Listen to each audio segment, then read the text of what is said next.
नमस्कार, राम राम मंडळी.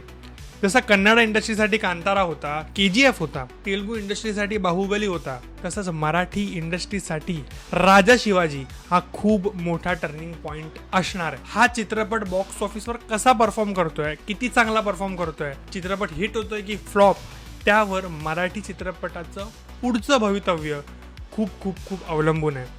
कारण युजली मराठी चित्रपटांमध्ये एकच प्रॉब्लेम असतो, तो बजेटचा. ह्या चित्रपटाचा बजेट 100 कोटी इतका आहे. गुगलवर जी माहिती मिळाली त्यानुसार 100 कोटी नसला तरी कमीत कमी 25 ते 30 कोटींच्या बजेटवर तरी हा चित्रपट बनला असेल असं मला चित्रपट बघून वाटतं. आणि नेहमी जे आपण बजेटचे इश्यू मराठी चित्रपटामध्ये बोलायचो तो फायनली सॉल्व्ह झाला या चित्रपटाकडून. पण जर हा चित्रपट चालला नाही किंवा बॉक्स ऑफिसवर तितकं असं कलेक्शन केला नाही तर मराठी चित्रपटांना पुढे मोठा बजेट मिळणं खूप डिफिकल्ट होणार आहे. कुठलाही इन्व्हेस्टर प्रोड्युसर मराठी चित्रपटामध्ये पैसे गुंतवण्याआधी 100 वेळा विचार करेल की बाबा इतके पैसे मी लावतोय तर मला रिकव्हर होणार की नाही. आणि जर त्या सगळ्या बाजूंनी आपण विचार केला तर हा चित्रपट मराठी इंडस्ट्रीसाठी हिट होणं खूप गरजेचं आहे. फायनली 1 मे 2026 महाराष्ट्र दिनानिमित्त हा चित्रपट रिलीज झालाय. मी हा चित्रपट फर्स्ट शो पाहिलाय. मला कसा वाटलाय सगळं या व्हिडिओमध्ये मी डिटेल मध्ये सांगणार आहे. तुमचं सर्वांचं स्वागत आहे माझ्या चॅनल माय व्ह्यू मराठीवर. माझं नाव तनिष अडकर आणि आज आपण रिव्ह्यू करणार आहोत राजा शिवाजी या चित्रपटाला.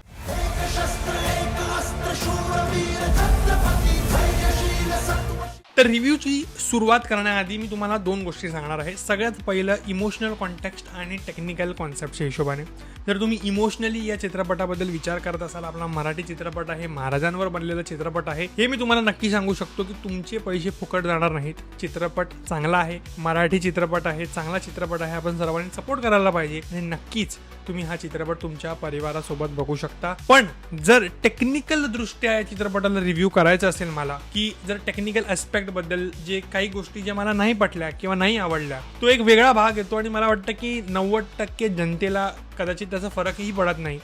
परंतु इमोशनल दृष्ट्या तुम्ही हा चित्रपट नक्की बघा. टेक्निकल दृष्ट्या मला कसा वाटला चित्रपट, रिव्ह्यू कंटिन्यू करूया. आता या चित्रपटामध्ये आपल्याला छत्रपती शिवाजी महाराजांच्या बालपणापासून ते अफजल खानाला मारण्यापर्यंतचा पूर्ण कार्यकाळ आपल्याला चित्रपटात दाखवण्यात येतो. 3 तासांचा हा चित्रपट आहे आणि सगळ्या गोष्टी डिटेल मध्ये या चित्रपटामध्ये कव्हर करण्यात आलेला आहे. तर चला जाणून घेऊया की चित्रपटामधले पॉझिटिव्ह काय, नेमकं या चित्रपटामध्ये मला काय आवडलंय. चला पॉझिटिव्ह पासून सुरुवात करूया. सगळ्यात पहिला पॉझिटिव्ह म्हणजे या चित्रपटामधली सिनेमॅटोग्राफी. चित्रपटाचा स्केल चांगला वाटतो. चित्रपटामधले जे सिक्वेन्सेस आहेत, सीन्स आहेत, ते चांगले शूट झाले आहेत, भव्य वाटतात सीन्स आणि एस्थेटिकली सुद्धा खूप प्लीजिंग वाटतात, बघायला खूप चांगले वाटतात. ओव्हरऑल जी सिनेमॅटोग्राफी आहे या चित्रपटामध्ये ती टॉप नॉच झाली आहे आणि ह्याचं कारण हे सुद्धा आहे की संतोष शिवनजी ॲज अ सिनेमॅटोग्राफर या चित्रपटामध्ये त्यांनी काम केलेलं आहे आणि याआधी सुद्धा त्यांनी चांगल्या मोठ्या हिस्टॉरिक चित्रपटांमध्ये सुद्धा सिनेमॅटोग्राफी केलेली आहे. तर तो एक्सपिरियन्स नक्की या चित्रपटामध्ये कामाला आलेला आहे.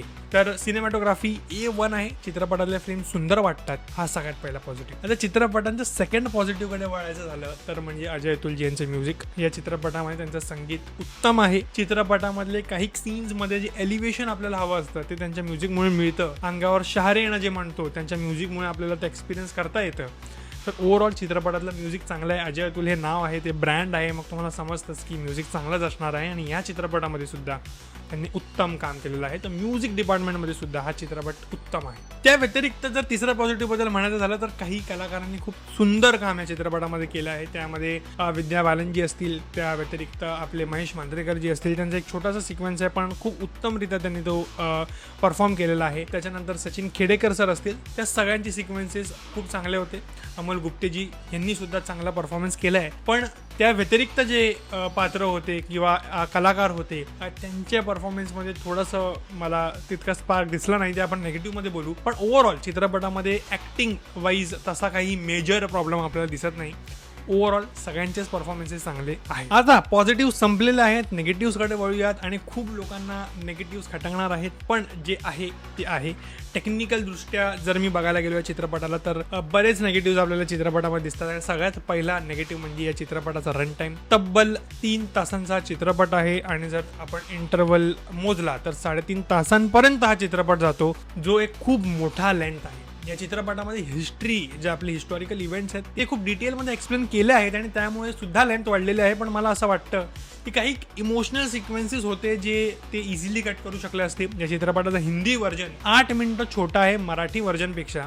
सेन्सर रिपोर्टच्या हिशोबाने बोलतोय तर मला वाटतं की मराठी व्हर्जनमध्ये सुद्धा जर ते 8 मिनिटं कट केली असती तरी चाललं असतं. आता नेमकं काय कट केलं आहे, काय ठेवलं ते आपल्याला माहिती नाही, पण चित्रपटाची लेंथ मोठी आहे आणि ती फील होते. जर हा छोटा चित्रपट असता तर अजून मजा आली असती. दुसरा नेगेटिव्ह बद्दल बोलायचं झालं तर चित्रपटामधली कास्टिंग, रितेश देशमुख जे छत्रपती शिवाजी महाराज, आपण त्यांना बघतो आणि सिनर्जी क्रिएट सुद्धा होते. आपण आपलं ब्रेन ते ऍक्सेप्ट सुद्धा करतं, पण मनात कुठेतरी वाटतं की यार काहीतरी मिसिंग आहे, तो स्पार्क मिसिंग आहे. त्यांनी त्यांच्या वतीने पूर्ण एफर्ट टाकलेला आहे आणि त्यात काय वादच नाही. परंतु ॲज अ प्रेक्षक मला असं वाटतं की कुठेतरी एक मनात खंत राहते की कोणतरी दुसरा कलाकार या चित्रपटामध्ये असता तर कदाचित हा चित्रपट अजून चांगला झाला असता. काही सिक्वेन्सेस आहेत जिकडे फील होतं की जर कोणतरी दुसरा असता तर मजा आली असती. काही सीन्समध्ये रितेश यांनी खूप चांगलं काम केलं आहे, पण ओव्हरऑल जर आपण बघितलं तर थोडंसं कास्टिंग ऑफ वाटते छत्रपती शिवाजी महाराज. मला वाटतं ते कुठेतरी थोडंसं बेटर होऊ शकलं असतं. त्या व्यतिरिक्त तिसरा नेगेटिव्ह बद्दल बोलायचं झालं आणि सगळ्यात मोठ्या नेगेटिव्ह बद्दल बोलायचं झालं तर ते म्हणजे VFX. या चित्रपटामधला VFX जेन्युइनली खूप खराब आहे. जर 100 कोटींच्या बजेटवर हा चित्रपट बनला आहे पर सोर्सेस तर VFX खरंच खूप खराब आहे. अजून बेटर होऊ शकलं असतं मला वाटतं. पण ओव्हरऑल असं चित्रपट बघताना एक फ्लोमध्ये ते निघून जातं, तसं काही खटकत नाही. पण जर आपण अटेन्शन दिलं तर VFX जेन्युइनली खराब आहे आणि ज्या बजेटवर हा चित्रपट बनला त्या हिशोबाने हा VFX ॲक्सेप्टेबल नाही आहे. मराठीतला आपण सगळ्यात मोठा चित्रपट, भव्य चित्रपटाबद्दल जर आपण बोलतोय, VFXच्या डिपार्टमेंटमध्ये थोडंसं जर अजून एफर्ट काम केलं असतं तर मला वाटतं अजून मजा आली असती. तर थोडंसं VFX ऑफ झाल्यासारखं वाटतं. या चित्रपटामध्ये कॅमिओ सुद्धा आहे. तो कॅमिओ कोणाचा आहे ते आधीच रितेशजी यांनी रिव्हील केलेला आहे, पण तो कॅमिओ सुद्धा ओके होता, ठीक होता. खूप शॉर्ट पिरियडसाठी होता, कदाचित डेट्स मिळाले नसतील किंवा दुसरे काही रिझन असतील. खूप छोटा कॅमिओ होता, पण कॅमिओ वॉज गुड, चांगला कॅमिओ होता. ओव्हरऑल तुम्ही जर या चित्रपटाबद्दल मला विचाराल की मला हा चित्रपट कसा वाटला आहे, तर चित्रपट एकंदरीत चांगला आहे. मराठी चित्रपटाच्या दृष्टिकोनातून चित्रपटाचं स्केल भव्य आहे, मोठा आहे. Overall it's a good movie. परंतु जर छोट्या किंवा बेसिक गोष्टी जर करेक्ट झाल्या असताना तर हा चित्रपट टॉप नॉच झाला असता. आणि जसं मी व्हिडिओच्या सुरुवातीला म्हणालो की KGF आणि कांतारा कन्नड इंडस्ट्रीसाठी जसा होता किंवा बाहुबली तेलुगू इंडस्ट्रीसाठी होता, तसा राजा शिवाजी या चित्रपट होऊ शकला असता. परंतु ह्या ज्या बेसिक गोष्टी आहेत ना ते क्लिक नाही होत. जे गुजबम मुवमेंट्स आपल्याला पाहिजे ते ह्या चित्रपटात आपल्याला मिळत नाही. खूप कमी सिक्वेन्सेस जिकडे टाळ्या शिट्या मनापासून येतात, पण त्या व्यतिरिक्त ते मुवमेंट्स नाही आहेत चित्रपटामध्ये. आणि त्यामुळे हा चित्रपट मराठीमध्ये तरी चालेल, परंतु हिंदीमध्ये चालणं खूप डिफिकल्ट आहे असं मला वाटतं. आता मराठी भाषेतून या चित्रपटाचं कलेक्शन किती होतं हे बघणं खूप इंटरेस्टिंग असणार आहे. ओपनिंग चांगली झालेली आहे. ज्या थिएटरमध्ये मी गेलेलो बरीच लोकं होती, पण ह्या चित्रपटाला हिंदीमध्ये जर वर्क करायचं होतं तर सगळ्याच गोष्टीवर टिक मार्क हा खूप इम्पॉर्टंट होता आणि तो कुठेतरी मिसिंग आहे. हिंदीमध्ये हा चित्रपट चालणं डिफिकल्ट आहे असं मला वाटतं. ओव्हरऑल तुम्ही हा चित्रपट बघितला असेल, तुमचं काय मत आहे कमेंट सेक्शनमध्ये नक्की कळवा. हा जो मी रिव्ह्यू दिला तो टेक्निकल ॲस्पेक्टने दिला आहे.